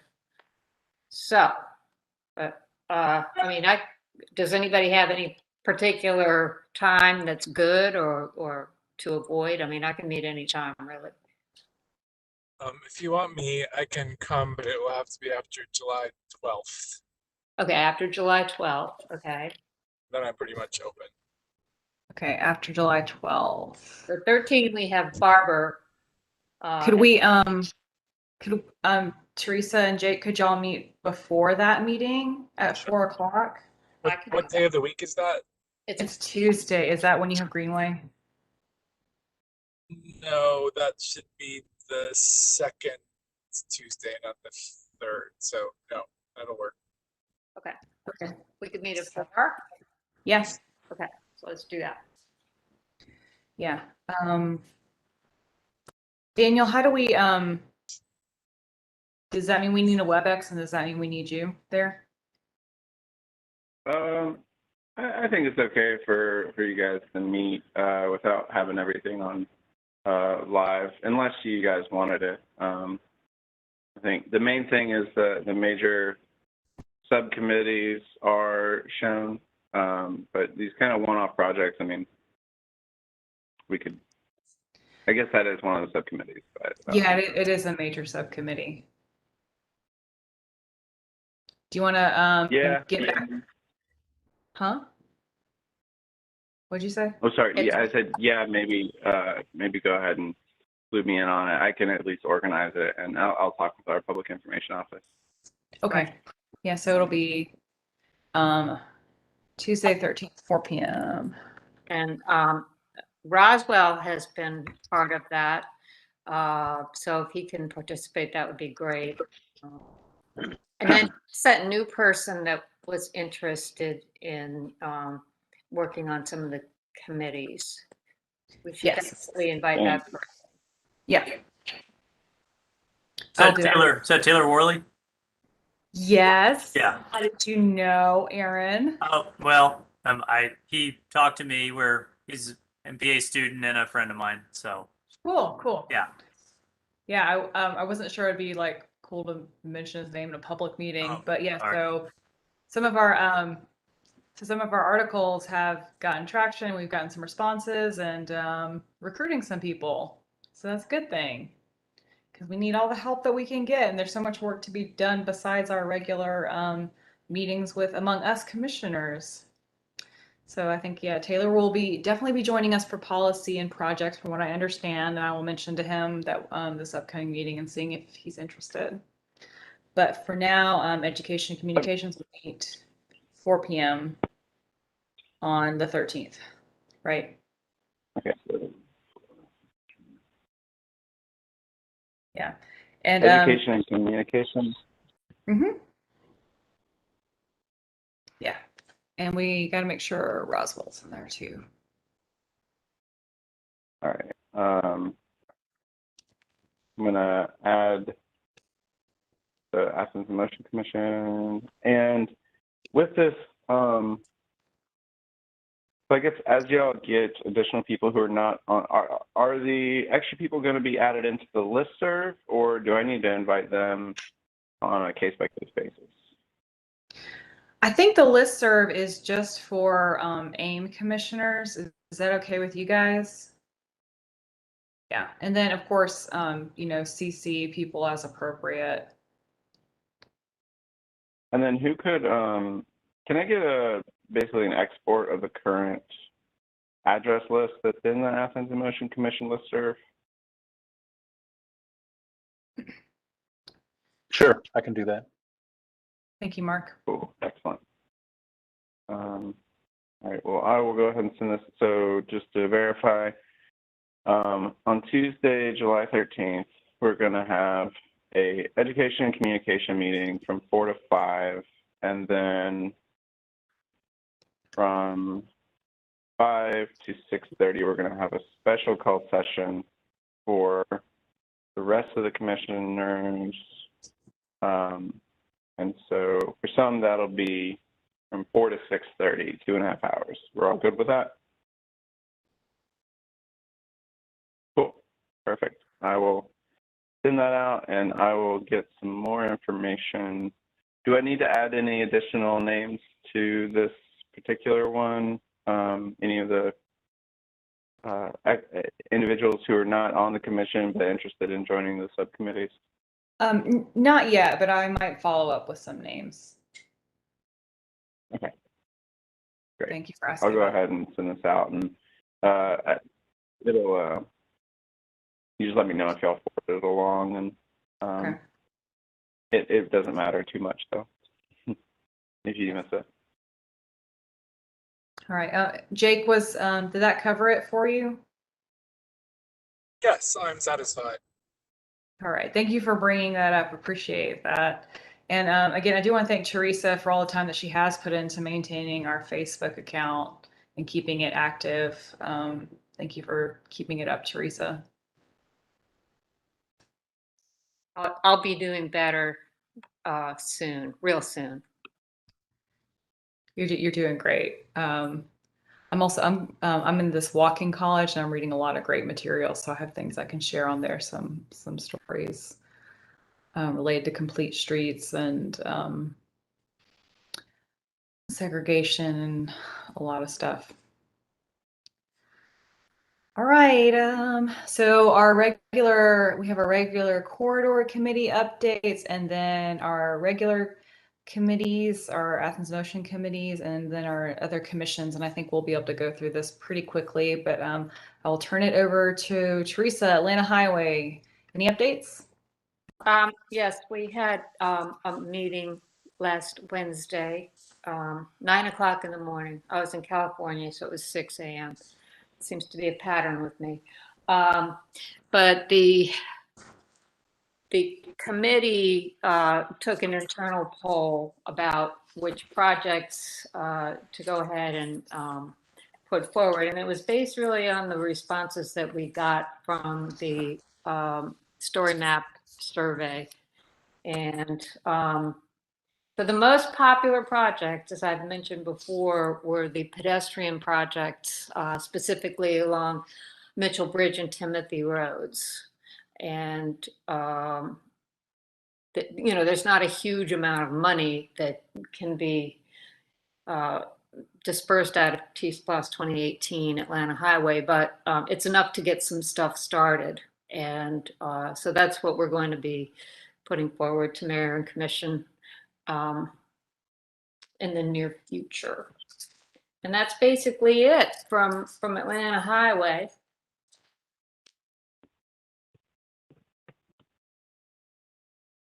Teresa, I'm sorry, I had to miss that one. Do you know if they talked any about the pedestrian bridge as part of that, or is that too Yes, that expensive was to be a talked part of the? about. That was talked about, and it's extremely expensive. So, you know, it's an important link in the chain, and I don't know, you know, whether it's going to have to be addressed as a separate T-Splosh or what. But it's a, you know, it is a costly item, and it, you know, $4 million isn't going to pay for it. Sure. Teresa, do you remember what ballpark figures they were giving for that bridge? I really don't. Okay, yeah, I'm just curious, like what those are costing these days. You know, it's a big ticket item, and it, you know, it could involve just replacing that one bridge or doing something parallel. I don't know. I mean, the one bridge is in pretty bad shape, I would say. You know, it's pretty old, so. Yep. And if it's going to be If I remember correctly, they mentioned in that in the vote, I think Alan mentioned that only fill in the gaps where there are no sidewalks or paths. So does that, I wasn't clear on that. Does that mean that essentially just if there's a gap, then we fill it with something, and to take that, and he made it seem like that would go all the way down to Macon Highway. Well, because those are popular, I think that, you know, I think that that's what our motion was that we would, you know, put that out there. The demand is there. Maybe the money isn't, but if the demand is there, then if we can get the money to pay for it, then we can go ahead with it.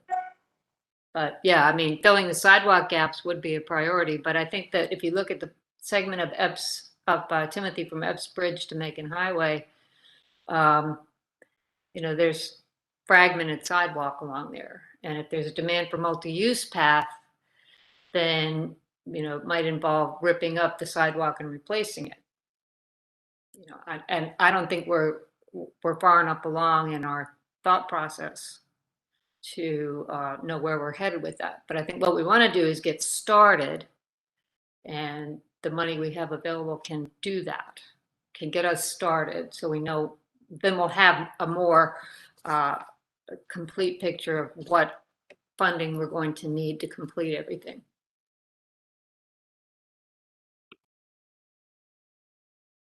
Thank you, Teresa. Jake, any Lexington corridor updates? So it's very similar to the Atlanta Highway one in that they talked about the survey and the user group's priorities based on that survey. And it kind of raised, I think, more questions than it answered.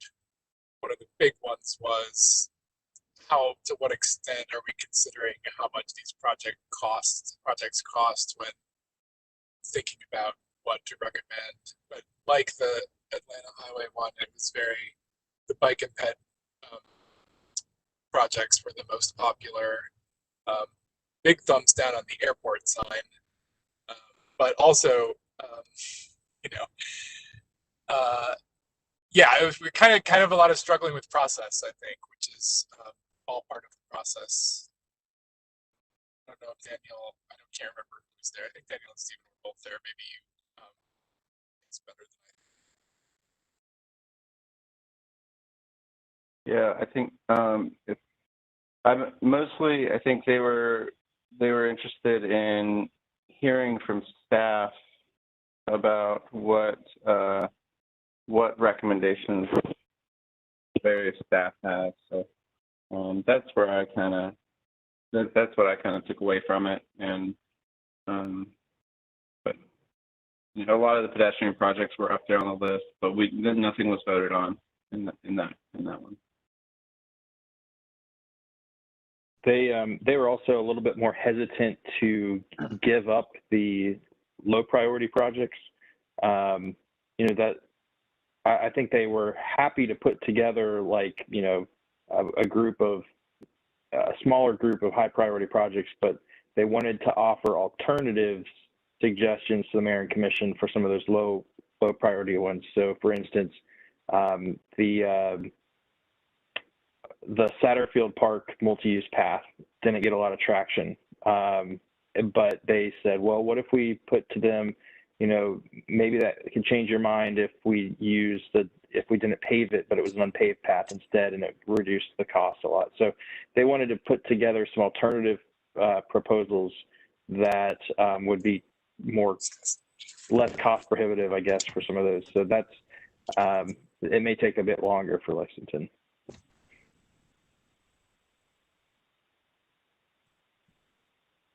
Yeah, the one piece of advice I did offer was that it is good to explain your sort of have a very clear rationale if you're going to give the mayor and commission a sort of nuanced recommendation that includes alternatives, but that we generally are sort of trying to do that too, to make sure that they understand the sort of grounding for our decisions.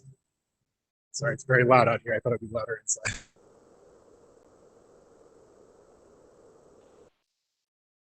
Okay, thank y'all. All right, Prince. Mark, Prince Avenue. Figured I was next. Yeah, there's also coverage in the flagpole. In fact, the Barber Street stuff was buried under Prince Avenue because Prince Avenue is more exciting and has way more studies.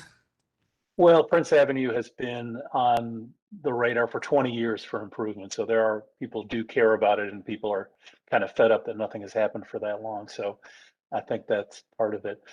Yeah, we have our final list of high priority projects. Their focus, and I think I've presented this information previously in some form to this group, pedestrian improvements, vehicular improvements, bicycle improvements, including protected bike lanes from Oglethorpe to Pulaski, as well as some additional signage, and then just general improvements that didn't fit into any category. But the pedestrian include mid-block crossings, ideally near Sylvia, Boulevard Heights in Georgia, crosswalk improvements at a variety of places, improved marking, ADA ramps, bulb outs, things like that. So these things all got a lot of traction and were voted on highly by the user group. We also have a medium and low priority list, which we'll put into an appendix. We also are at the point, and I think that article, a couple folks, I heard from a couple people who are in the user group who were a little unhappy that it made it seem like it was a fait accompli, that this was all going to happen. And that's far from the truth. You know, there's a certain amount of money. There's a lot of projects desired, and the mayor and commission, hasn't had a chance to weigh in yet. We also haven't heard from the public yet. And so at this point, it seems like they want it to move ahead fairly quickly. And the concern is having enough time in the summer to get input from the community, because that's a really important thing, to get input from the businesses along the corridor, from the heavy users of the corridor, from the adjacent neighbors. And that's, I guess, maybe, I don't know if Dan can speak to that or wants to, in terms of how are we going to get that degree of input? Is that going to be feasible on the timeline they want? Yeah. So to speak towards the public input aspect of it? Yeah. Like the next steps? Mm-hmm. Yeah. So in terms of our schedule, we presented that as well, and we're going to be putting together we have a meeting tomorrow morning, 6 a.m. our time, my time, 9 a.m. Athens time. And so I will be there very sleepily. And Teresa, I'm sure you can empathize, or maybe I'll be able to empathize with you now. Anyways, we'll be discussing kind of moving forward and getting a couple updates and just moving forward with the process. This was kind of just an update of here are the projects we're looking at. There's no motion or kind of approval needed by mayor and commission. It's more just to keep them in the loop. They didn't seem to be against any of the things, and if anything, they added more options. So we're going to discuss those. One thing they added in was the potential of burying utilities. So we're tasked with kind of getting that along, and then there was also some questions about data. You know, how could we get, can we actually get some data on ridership along Prince Avenue? Because at least one of the commissioners was kind of curious. You know, hey, there's a lot of bike ped stuff going on out there, and how much is it actually needed? I want to see data on that, and so that was something where you know, it'd be really helpful for us to start exploring getting some ridership data, if that's just counters or potentially working with, you know, one of the big data groups. We've got to discuss that, but that's definitely on our to-do list too, even without Mayor Commission wanting it. Besides that, I believe we're going to move forward, kind of get the stuff situated out into projects, continue working on the public input and the story map and the survey, and we should be going to the public sometime, I believe, this summer, from what I remember. Stephen, does that sound about right? Yes. Yep. Cool. So yeah, that was my interpretation of it. So we'll keep working forward on it. You know, nothing's set in stone, obviously. So.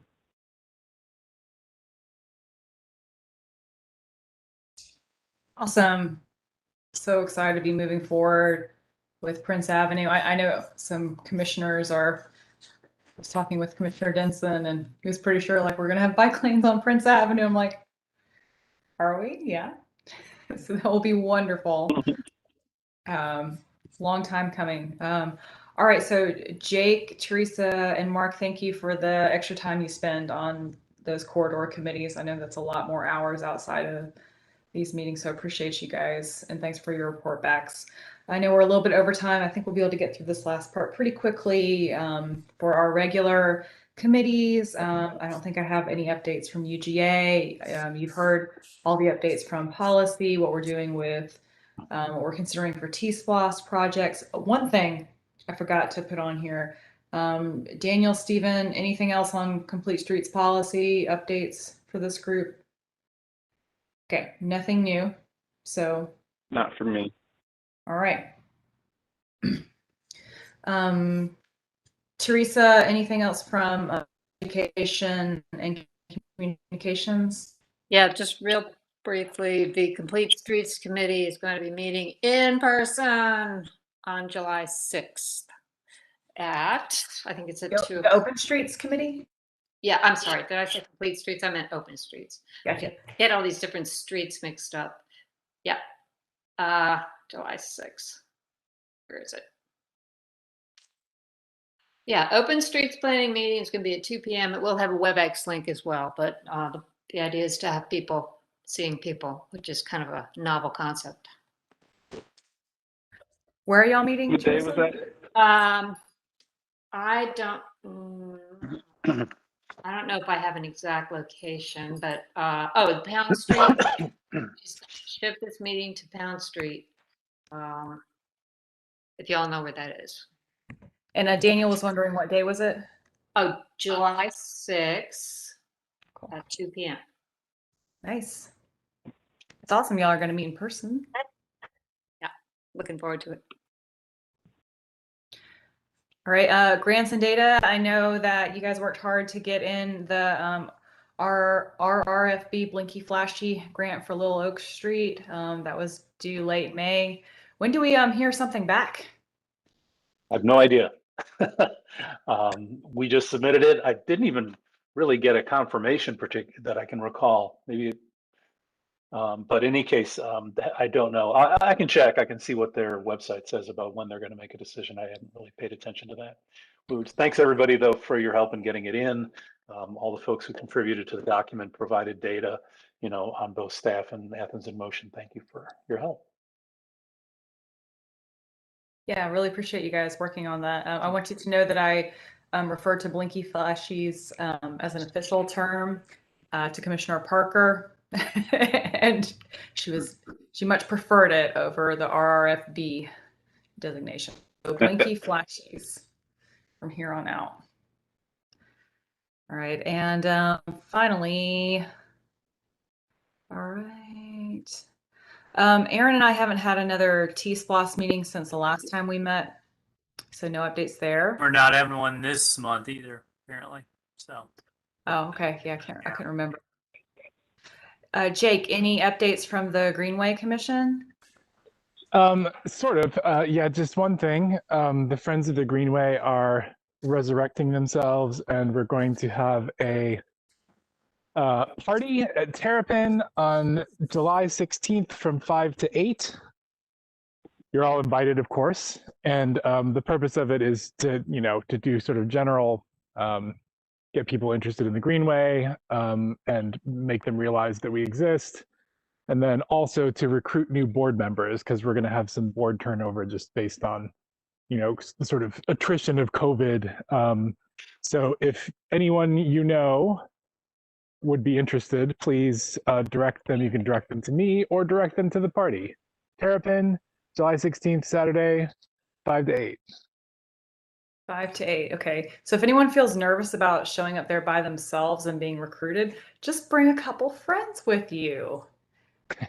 Right. Exactly. Wait, real quick, Jake. Is that you said it was the 16th of July is a Friday? Did you say it was a Saturday? I guess it's a Friday. Sorry. Okay. Yep. Cool. Friday, July 16th. It's definitely the 16th. So if that's a Friday, then it's a Friday. And that's why 5 to 8 makes sense too. Great. Happy hour. And sorry, the time was at 6 o'clock? 5 to 8. 5 to 8. Okay. Show up anytime. Thank you, Jake. Sure. And then don't have any specific updates from the Firefly East Athens Local Action Committee group that I'm on, just thinking about, I have been filling them in on some coming projects and what's been going on with the Blinky Flashy grant. Thank y'all again for applying for that. And yes, so that's about it on my end. Any other updates, announcements, related events, meetings that anyone would like to share?